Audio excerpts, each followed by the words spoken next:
بسم الله الرحمن الرحيم. عن أنس رضي الله تعالى عنه عن النبي صلى الله عليه وسلم فيما يرويه عن ربه عز وجل قال: إذا تقرب العبد إلي شبرا تقربت إليه ذراعا، وإذا تقرب إلي ذراعا تقربت منه باعا، وإذا أتاني يمشي أتيته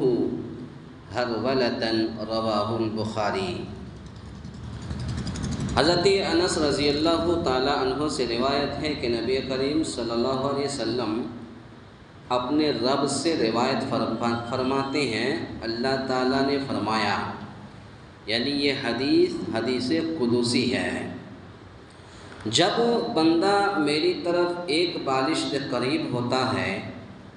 تو میں اس کی طرف ایک ذراع یعنی ایک بازو یا ایک ہاتھ قریب ہو جاتا ہوں، اور جب وہ میری طرف ایک ہاتھ قریب ہوتا ہے تو میں اس کی طرف دو ہاتھ قریب ہو جاتا ہوں، اور جب وہ میری طرف چلتا ہوا آتا ہے تو میں اس کی طرف دوڑتا ہوا آتا ہوں۔ اس حدیث کو امام بخاری رحمۃ اللہ علیہ نے اپنی حدیث کے اندر صحیح بخاری کے اندر نقل کیا ہے، اور یہ باب چل رہا ہے مجاہدے کا بیان، یعنی دین میں، شریعت میں، اسلام کے اندر کوشش کرنا، تو نیک کام کی طرف کوشش کرنا، جلدی کرنا، یہ بھی ایک ایمان کی علامت ہے، ایک مومن کی پہچان ہے۔ تو وہی چیز کہہ رہا ہے کہ جب اللہ تعالیٰ نے فرمایا کہ جب بندہ میری طرف ایک بالش قریب ہوتا ہے، یعنی ایک انسان اللہ کو یاد کرتا ہے، اللہ کو یاد کرتا ہے اور کثرت سے یاد کرتا ہے، تو اگر کوئی بندہ، کوئی شخص اگر ایک بالش قریب ہوتا ہے اللہ تعالیٰ سے تو اللہ تعالیٰ اسے ایک ہاتھ قریب ہوتا ہے۔ یعنی ایسے انسانوں سے اللہ رب العالمین بہت زیادہ محبت کرتا ہے، اور اگر کوئی شخص اگر ایک ہاتھ قریب ہوتا ہے تو اللہ رب العالمین ایسے لوگوں کے پاس دو ہاتھ قریب ہو جاتا ہے، یعنی دو ہاتھ قریب ہو جاتا ہوں۔ اور جب وہ میری طرف، اور جب کوئی شخص اللہ کی راہ میں، مثال کے طور پر اگر کوئی نماز پڑھنے آتا ہے، چلتے ہوئے آتا ہے، تو ایسے لوگوں کی طرف اللہ رب العالمین دوڑتا ہوا آتا ہے۔ تو گویا کہ ہر طرف سے ایک بندہ کی حفاظت کرتا ہے اللہ رب العالمین۔ اس میں اللہ تعالیٰ کی جود و عطا اور بخشش و مہربانی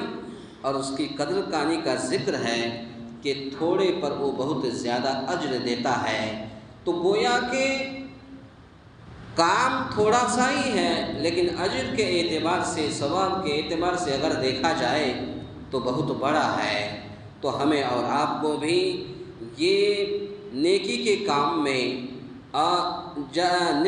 کام میں جلدی ہاتھ بٹانا چاہیے، یا دوڑ کر جانا چاہیے، یا نیکی کی طرف بہت جلد آنا چاہیے، اس لیے کہ جب کوئی بندہ ایک بالش کے قریب ہوتا ہے تو میں اس کی طرف ایک ہاتھ کے قریب ہو جاتا ہوں، اور جب کوئی ایک ہاتھ کے قریب ہوتا ہے تو میں اس کی طرف دو ہاتھ کے قریب ہو جاتا ہوں، اور جب وہ میری طرف چلتا ہوا آتا ہے تو میں اس کی طرف دوڑتا ہوا آتا ہوں۔ تو اس سے یہ بھی پتہ چلتا ہے، حدیث کا خلاصہ کلام یہ ہے کہ کوئی بھی شخص اگر نیک کام کرتا ہے اور اللہ کی راہ میں خرچ کرتا ہے، اور اللہ کی راہ میں وہ ذکر و اذکار میں لگا رہتا ہے، چاہے وہ مسجد میں بیٹھے ہوں، گھر میں بیٹھے ہوں، راستے میں چلتے ہمیشہ اللہ کو یاد کرتا ہے، یا